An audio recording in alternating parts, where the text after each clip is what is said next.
Alright, hello everybody. So my last video I showed everyone how to make a, well, not to make, I showed you some pots that I was making recently, a form that was tall and round and had a small little inset lid, and I said I would show you how I make them. So here we go. So I have, well, I don't know, this is 4 pounds of clay or so. No, actually this is more than 4 pounds. It's probably 5 pounds of clay. Just getting it round. Alright. So what I'm using here is porcelain. It's a nice porcelain from my local clay supplier that I use in Tacoma, and it's called White Rose, and I like it. It's not bright white like English Grollig is, but it is very close, and I just like how silky smooth it is, and it throws nicely. I don't normally throw this much of this clay at a given time, but this form, you know, I could make a smaller one. I've made some smaller ones, but I think between 4 and 6 pounds of clay are probably about what you need for this form. So I centered it up, and I'm breaking in and opening it out a little bit, and kind of setting my depth. And with this, I leave the bottom a little thick because I would really like to make a tall, thin foot. And so I'll just check the bottom real fast and kind of see. And yeah, there we go. It's about 1/4 of an inch. That's plenty. And then let me recompress the bottom a bit. I leave it kind of rounded, not flat, because the outside's going to be rounded. So if the outside's rounded, then I will expect that the inside will be rounded. So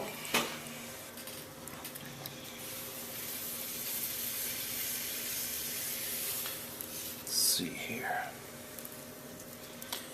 Okay. So let's get that first lift. And on this one, sometimes I use a claw pull for my first lift. Sometimes I use this kind of, whatever you want to call it, or just use an open hand. And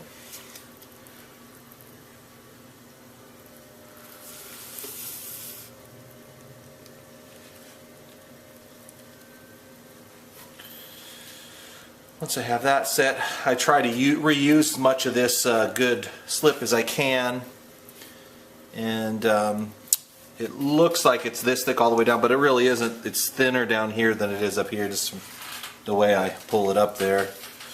So let me get a little more of this slurry, slip, whatever, and coat the inside here.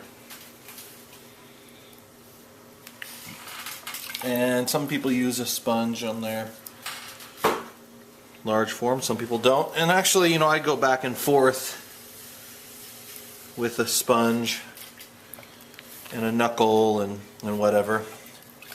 This one I put a little bit of water in the sponge, and then I use my knuckle, and as I pull, I put some lubrication on my knuckle so that I get less drag. You know, I suppose I could do the same thing with a sponge, and without my knuckle, but just the way I do it sometimes. And then for these kind of final, delicate pulls. Well, final, I don't know, I'll do a couple more. I'll use a sponge.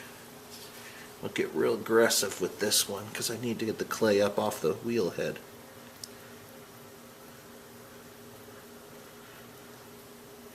Okay. Good. Now I'll go up and recenter it a little bit. I pulled it off when I was pulling it up. Make sure the middle is good. Actually, I'm gonna look and see if I'm still in the frame here. Oh, I'm not in the frame anymore. Okay. Let's put us out a little bit and then up. There we go. Okay.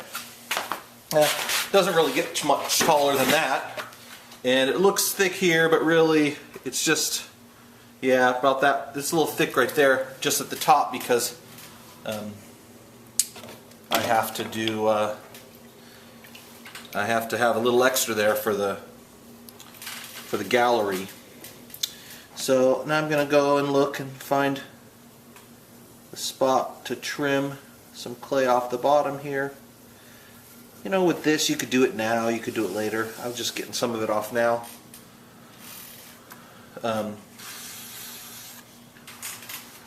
Actually, you know what I think I'm going to do is one more pull, just to get some of the clay off the bottom. Leave it a little thicker here in the middle, and then get a little more aggressive with it right here, because I'm going to stretch it out in a big round and then kind of ease up right around here. And the reason why I do that is because I'm going to get this is going to end up being nice and round. Well, the hope is it's round.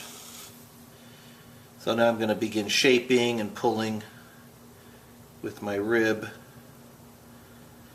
And you don't make the whole shape the first time out. You go easy with it. Just take your time. Pull the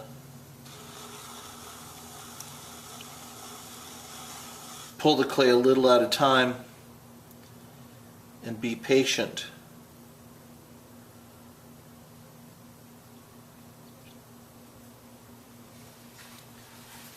And this time I'm going to pull this all the way to the top. See, if I was making a vase of some kind, I would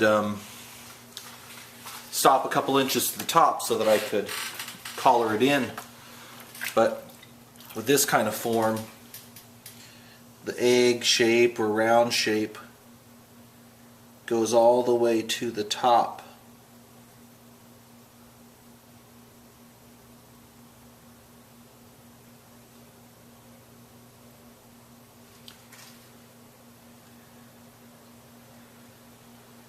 Because I'm going to make a lid of that type there. So, it needs to, there's no real rule about how far you stretch it and pull it. You know, one of my teachers, mentors really, he said, you shape it until it sings. So, whatever that means to you. Right now it's not singing, but it's got a slight hum to it. So I'm going to continue to shape it out. I'd like for it to be nice and round, narrow at the base, thin and elegant out, like that. So I'm shaping up and down until I get it the way I want it. And you could feel it on the inside, whether it's getting too thin or not. So I think it's almost ready to sing at this point. So, close. Now I need to take a sponge and get some of the moisture out of the bottom there. Now that I have this shape the way I'd like it, I want it a little rounder. So I shape my rib out a little bit and give it a push. nice and slow to see it happen. There we go. There we go. The metal rib works better for this shaping, but this little yellow rib actually works pretty good too. Now, I want to pull this in. I don't want it to be completely closed. I want to leave a few inches at the top. So I'm gonna a nice even pull here. Oh, I left more clay up here than I thought. Yeah, there's more. Oh, which is fine. I'll just have to collar it in. So, yeah, okay. Well, got a little wave to it. That's all right though. So then I'll get the little inward collaring there.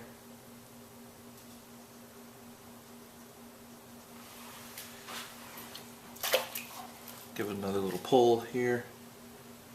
Well, that's pretty thin out there, and it starts to get thick right about there. So,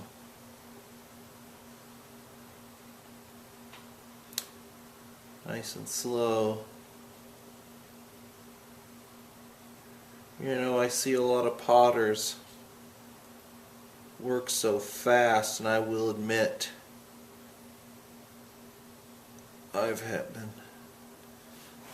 I've been told to slow down a few times, and not that I've mastered it or anything, but it does work well. It has served me well to listen to people to slow down. Now I'm going to kind of finalize this shape here. Kind of collar it down to where it is, and you see, as you do this, you see this is what I like, but you see right here where the bottom and the top form have kind of met. I need to get in there and make it more graceful, the transition. It's almost there.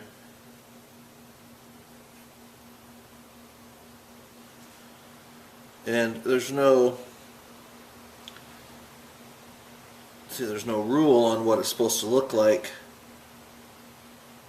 but I know what I like, and so I'll follow it what I like. Okay, well, that's not bad.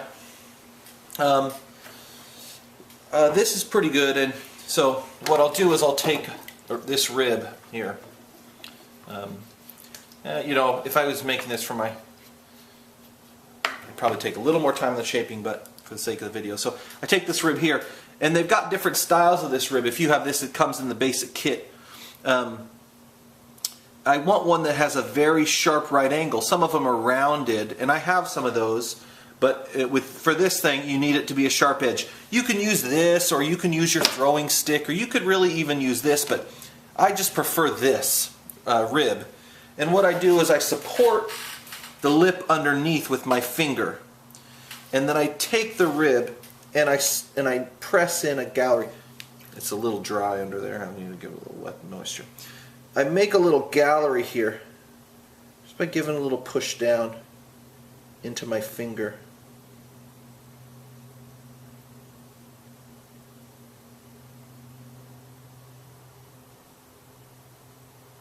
Just like that. And that's where my lid is going to sit. In doing so, you see I've kind of boogered my shape a little bit, but that happens every time. Now I'll go back and fix my shape.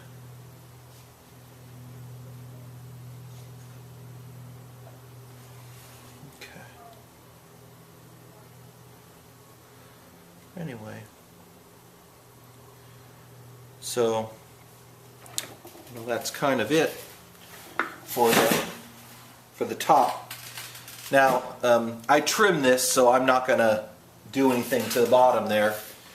But the next thing you do, you have to measure. So I use this. I mean, some people use a simple caliper or a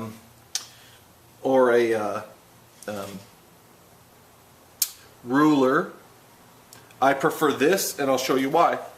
because you could measure both the inside and the outside diameter of a lid with the same tool at the same time. So with this, it's easiest to measure from the inside. So I'll measure my lid, and see what it's done is giving me the outside diameter of the lid, which is important for this type of lid.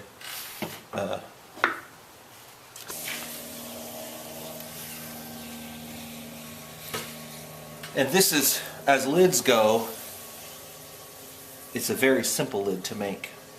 There are lids that are much more complicated, but this one is nice and easy. So because I want to have a tall handle, I'll push to the, I won't open to the side, right?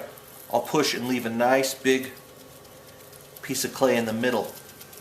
And as I'm pushing, I'll kind of push at an angle. You see how it kind of went anyway. And then this will be normally a little thick because I'll trim it nice and thin later, because I want a slight dome, and I'll kind of trim that into the base of it once I have it all done. Now the handle, kind of working it into a point here,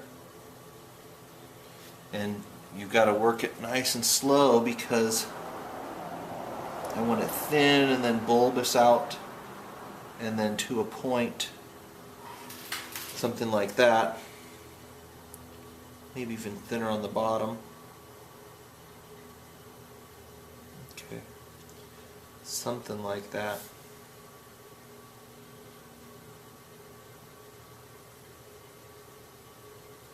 Now, I don't care how wide it is because I'm going to end up trimming it. Now that handle, it's a very thick piece of clay, so you have to dry it properly. So then how I measure the lid, I know that I measured the inside there and I want to fit, so I'll take my calipers, and probably hard to see, but I'll make a line with one side of the caliper and then I'll guide it in until it looks about right, and that's about it right there. Take my needle tool, get a cut in, and then clean it off on the bottom, then get rid of this. Now, you see that's pretty thick. That's a thicker lid than you would normally throw. But like I said, I have a slight dome to it, and I don't normally clean that up either. I just leave the boogers there because I'll get that when I trim it. You can see here's one I've thrown here. See, I just leave the rough edge, and I'll trim it to size once it dries sometime tomorrow. So anyway, that's how I make that lid, and have a go. Try to make one. I haven't seen many people make this shape with that type of lid, but I like it. Give it a try. Throw up your video, make some comments. Thanks for watching. See you later, folks.